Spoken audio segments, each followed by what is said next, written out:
नमस्कार। महात्मा गांधी काशी विद्यापीठ। विषय हिंदी, कक्षा एम ए, चौथा सेमेस्टर, तीसरा प्रश्न पत्र, संत काव्य। व्याख्यान का विषय रैदास की उपस्थिति के बायने और उनकी कविता के विविध पक्ष।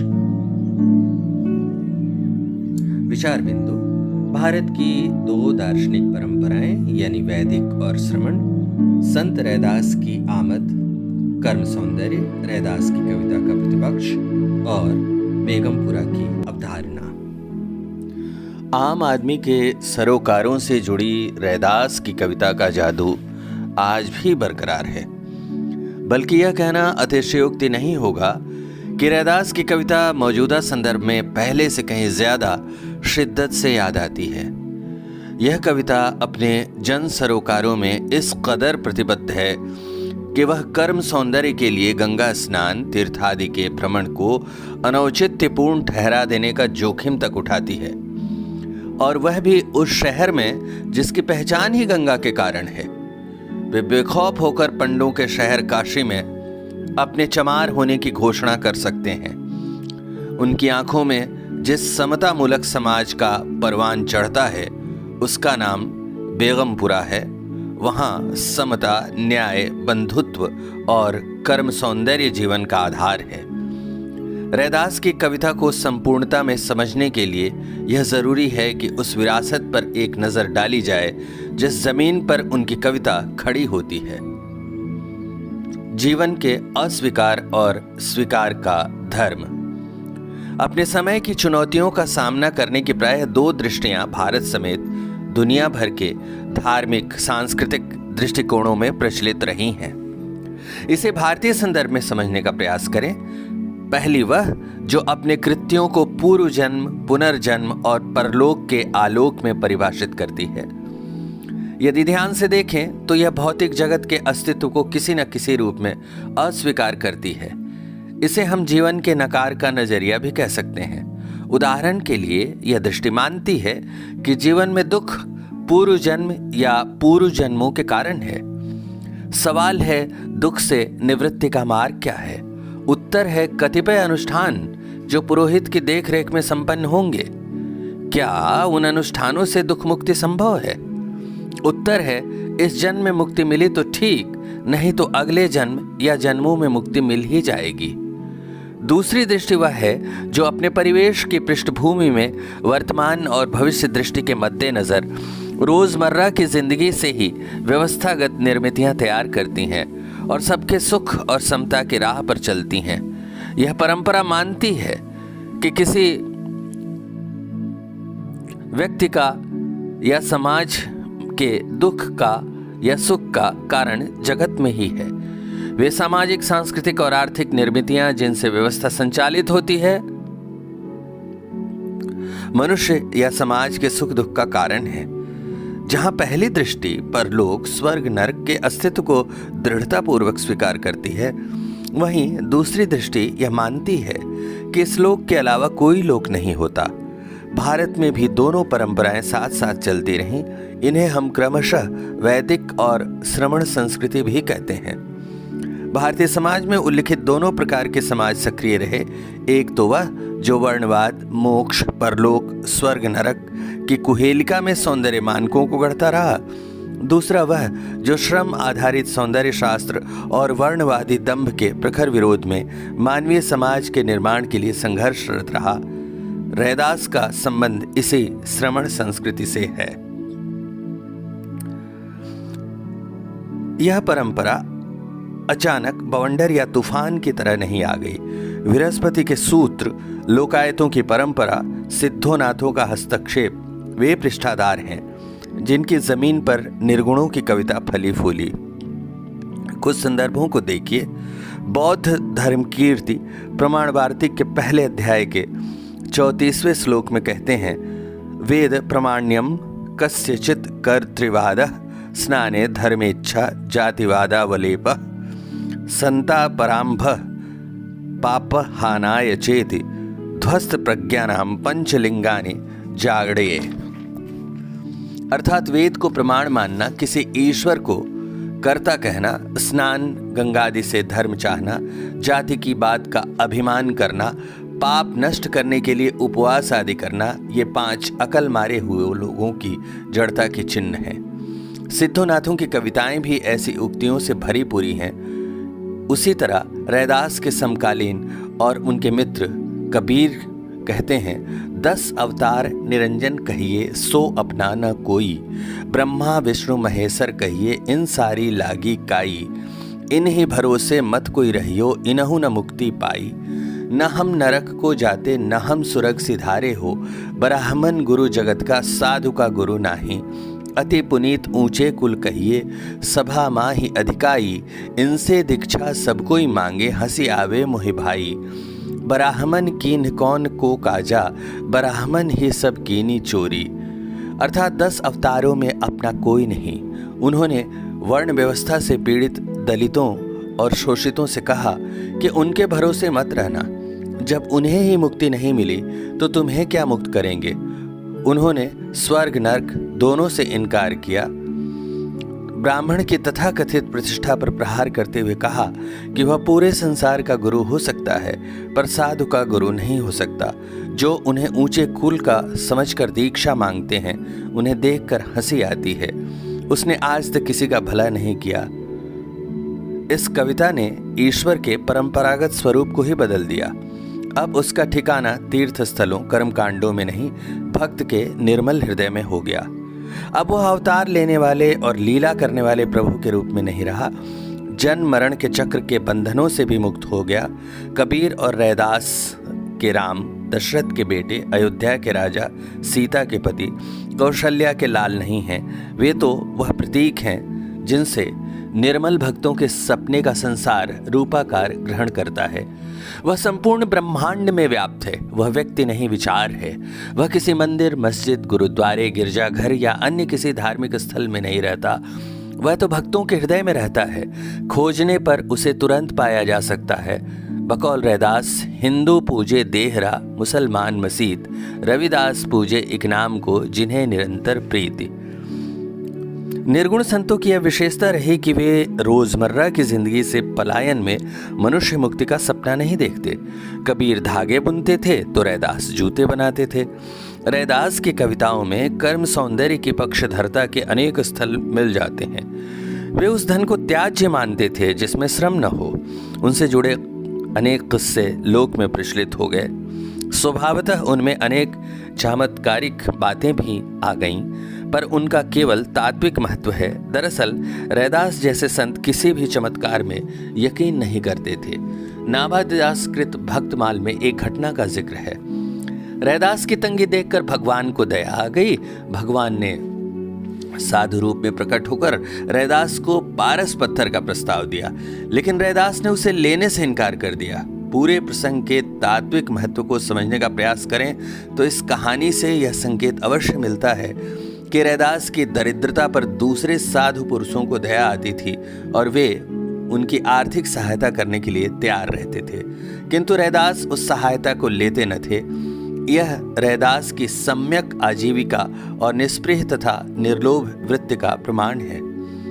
इसी तरह लोक में एक किस्सा मशहूर है कि एक बार जब रैदास जूते बना रहे थे, उसी समय कुछ लोग गंगा स्नान करने जा रहे थे। उन लोगों ने रैदास से कहा कि वे भी गंगा स्नान के लिए चलें, लेकिन रैदास ने जाने से मना कर दिया। इस पर लोगों ने तर्क दिया कि स्नान से पुण्य प्राप्त करने के लिए तुम्हें जाना तो होगा। रैदास ने उस कठौती की तरफ इशारा किया जिसमें चमड़े को भिगोने फुलाने के लिए रखा गया था। आश्चर्य, लोगों को उस कठौती में गंगा नजर आई। इस घटना का भी तात्विक महत्व है।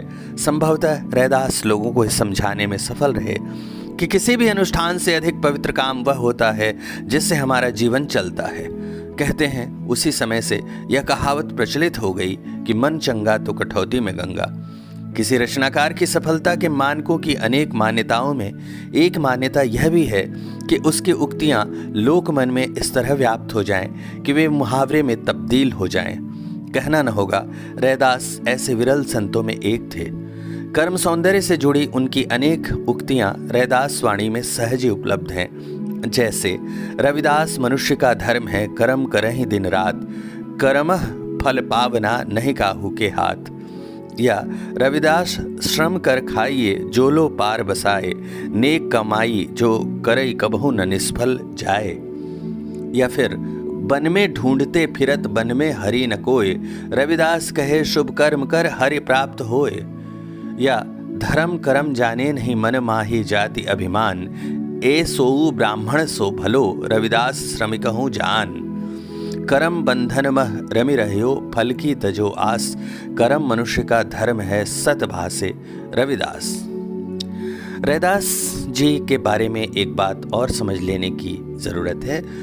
एक ऐसे समाज में जहाँ चमड़े का काम करने वाले लोगों को हे दृष्टि से देखा जाता था, वहाँ उन्होंने अपने आत्मविश्वास के शिखर पर पहुंचकर यह कहा, मेरी जाति विख्यात चमारा।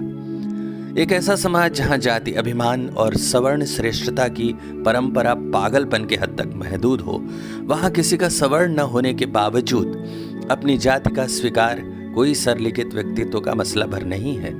यह स्वाभिमान के वैभव के साथ वह प्रखर घोषणा भी है कि वर्ण व्यवस्था में यकीन करने वालों की सोच और कर्म किस कदर तंग और मनुष्य विरोधी है। रैदास की भक्ति हारे को हरिनाम नहीं है, यह एक जगे हुए मनुष्य का मनुष्यता के पक्ष में किया गया संघर्ष है। उनके इस स्वाभिमान ने ब्राह्मण समाज में खलबली मचा दी, क्योंकि उनकी सामाजिक स्वीकार्यता बहुत तेजी से लगातार विस्तृत हो रही थी। नागरीदास ने लिखा, काहू समय रैदास जो को उत्कर्ष बहुत लोकनी को करत देखी, कितनेक ब्राह्मण आन धर्म अभिमानी है, तिनके बहुत मत सरता उपजी। अर्थात किसी समय रैदास जी की प्रतिष्ठा लोक में काफी उत्कर्ष पर पहुंची।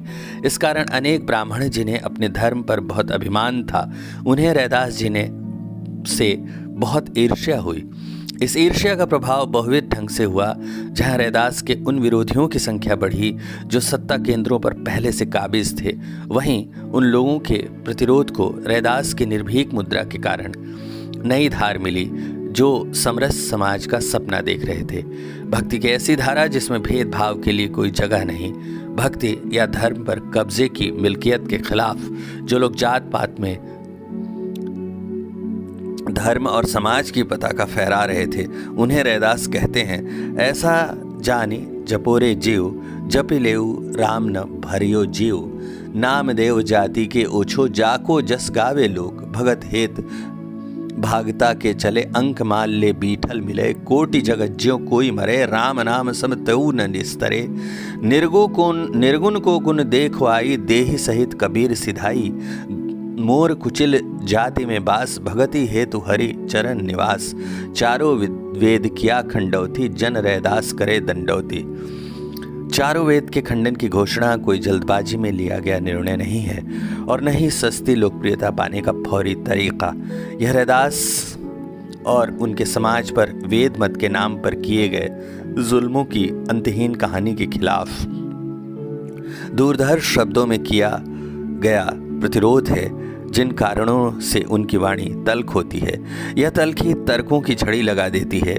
जात पात फेर मह उरझी रहें सब लोग, मानुषता को खात है रविदास जात का रोग।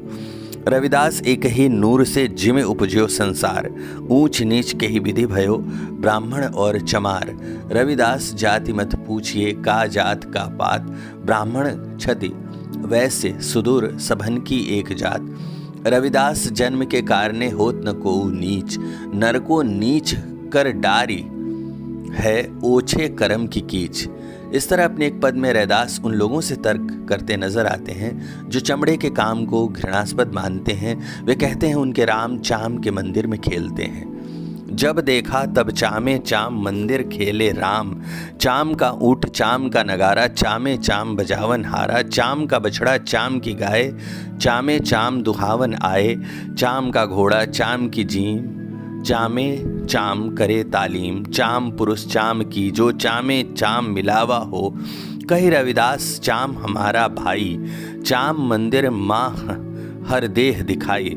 प्रायः रैदास को निरीह संत के रूप में चित्रित करने की परंपरा रही है, पर ऐसा नहीं है। हजारी प्रसाद द्विवेदी द्वारा किए गए कबीर के विश्लेषण को याद करें तो हम कह सकते हैं रैदास भी कबीर की तरह भक्तों के आगे निरीह और भेषधारी के आगे प्रचंड थे। उन्हें अपना प्रतिपक्ष मालूम था और यह भी मालूम था कि अपने प्रतिपक्ष को किस जबान में जवाब देना है। कई स्थानों पर उनकी वाणी की तलखी देखते बनती है। एक चाम, एक मलमूतर, एक खून, एक गुदा, एक बुंद से सब उत्पन्ना, को बामन को सूद। उन्होंने कर्म की शुचिता से जुड़े जिस विवेक को स्थापित किया वह अनेक वर्णधर्मी लोगों के लिए चुनौती बना। उन्होंने कहा, रैदास बाभन मत पूजिए जो होवे गुणहीन, पूजिए चरण चंडाल के जो हो गुण परवीन। मान्यता है इसी के जवाब में तुलसीदास ने रामचरितमानस में लिखा, शापत ताड़त बारुष कहंता, पूज्य विप्र असगा वही संता, पूजिए विप्र शील गुणहीना, शूद्र न गुण गण ज्ञान प्रवीणा। अर्थात श्राप देता हुआ, मरता हुआ और कठोर वचन कहता हुआ ब्राह्मण भी पूजा के योग्य है, ऐसा संत कहते हैं। गुण एवं चरित्र से हीन ब्राह्मण की भी पूजा की जानी चाहिए और गुणवान पढ़ा लिखा शूद्र भी तिरस्कार की योग्य है। तुलसीदास कृत रामचरितमानस में यह कथन राम कबंध राक्षस के वध के बाद आया है और इसका उद्घोष राम ने किया है। इस प्रकार रैदास के कथनों के माध्यम से तत्कालीन समाज के अनेक वैचारिक संघर्षों से भी हम रूबरू हो सकते हैं। आइए यह समझने का प्रयास करें कि रैदास ने कैसे समाज का सपना देखा। उन्होंने लिखा है, ऐसा चाहूं राज में जहां मिले सबन को अन्न। रैदास जिस आध्यात्मिक संरचना की कल्पना कर रहे थे वहां सबकी मुक्ति के लिए जगह थी। वहां व्यक्तिगत मोक्ष के आनंद और नेति नेति का तिलस्म नहीं था। इस सपने में जीवन की आधारभूत जरूरतों के लिए जगह थी। यह पेट भरों का विलास भर नहीं था। बकौल रैदास, ऐसा चाहूं राज में जहां मिले सबन को अन्न, छोटे बड़े सब संग रहे रैदास रहे प्रसन्न। उन्होंने जिस समरस समाज का सपना देखा उसका नाम बेगमपुरा है। बेगमपुरा यानी बिना गम का पुर यानी नगर। संभवतः ऐसे पुर की चर्चा रैदास अपने हमजुबा दोस्त कबीर से भी करते होंगे। यह कारण नहीं है कि कबीर कहते हैं, अवधू बेगम देश हमारा, राजा रंक फकीर बादशाह सबसे कहो पुकारा, जो तुम चाहो परम पद को बसिहो देश हमारा, जो तुम आए झीने झोंके तजो मन की भारा, धरन आकाश गगन कछु नाही, नहीं चंद्र नहीं तारा, सत धर्म की है महताबे साहिब के दरबारा, कहे कबीर सुनो हो प्यारे, सत धर्म है सारा। बेगमपुरा सत्य को ही धर्म मानने वाले कबीर के साथ ही रैदास बेगमपुर की जो तस्वीर पेश करते हैं उसकी समकालीनता बेजोड़ है। आइए उस पद से वाबस्ता होते हैं। अब हम खूब वतन घर पाया, ऊंचा खैर सदा मन भाया, बेगमपुरा शहर को नाऊं, दुख अंदोह नहीं तेहि ठाऊं, ना तस्वीस खिराज न माल, खौफ न खता न तरस जुआल, आवन दाना हम औजूद, जहां गनी आप बसे माबूद, कायम दायम सदा पति साही, दोम न सोम एक सा आही, जोई सैल करे सोई भावे, महरम महल न को अटकावे, कह रैदास खलास चमारा, जो हम सहरी सो मीत हमारा। अर्थात अब मुझे अपने वतन में घर मिल गया, वहाँ हमेशा खैरियत रहती है जो मेरे मन को खूब भाती है। जिस शहर में मैं रहता हूँ वह शहर सभी गमों से मुक्त है। उस शहर में दुख और चिंता के लिए कोई स्थान नहीं है। बेगमपुरा शहर में न कोई चिंता है न कोई घबराहट। वहाँ भगवान का नाम लेने के लिए कोई टैक्स नहीं देना पड़ता। वहाँ किसी का खौफ नहीं, न खता है, न किसी चीज के लिए तरस है और न ही अप्राप्ति की अगन। वहाँ सत्य की सत्ता सदैव कायम है, इसके सिवा कोई और सत्ता नहीं। वह अटल है। वहाँ रहने वाले अपनी इच्छा के मुताबिक भ्रमण कर सकते हैं। वहाँ सत्य रूपी महल में जाने के लिए कोई रोक टोक नहीं है। रैदास अपने बारे में कहते हैं, मैं खालिस चमार हूँ। उनका कहना है, जो हम शहरी हैं यानी जो इस विचार में यकीन करते हैं वही हमारे मीत हैं। समता और बंधुत्व के इस विचार की प्रासंगिकता पहले से कहीं ज़्यादा है, क्योंकि चुनौतियां पहले से विकट रूप में नजर आ रही हैं। कुछ संदर्भ किताबें इस सिलसिले में देखी जा सकती हैं। राहुल सांकृत्यायन की किताब है दर्शन दिग्दर्शन, किताब महल से छपी है, इलाहाबाद से 2013 में। कमल भारती की किताब है दलित विमर्श की भूमिका, साहित्य उपक्रम इतिहास बोध प्रकाशन ने प्रकाशित किया है 2004 में इलाहाबाद से। संत रैदास एक किताब है कमल भारती की, बोधिसत्व प्रकाशन रोशनबाग रामपुर ने 2000 में इसे प्रकाशित किया है। और हजारी प्रसाद द्विवेदी की किताब है कबीर, राजकमल प्रकाशन दिल्ली ने 1991 में इसे प्रकाशित किया है। इन सभी किताबों की इसमें सहायता ली गई है। एक और महत्वपूर्ण किताब है सुखदेव सिंह की रैदास बानी, राधा कृष्ण प्रकाशन दिल्ली से छपी है 2003 में। आपने रैदास से संबंधित विभिन्न पक्षों को जाना। उम्मीद है कि इस व्याख्यान से आपको रैदास को देखने का एक नज़रिया मिला होगा। बहुत शुक्रिया, धन्यवाद।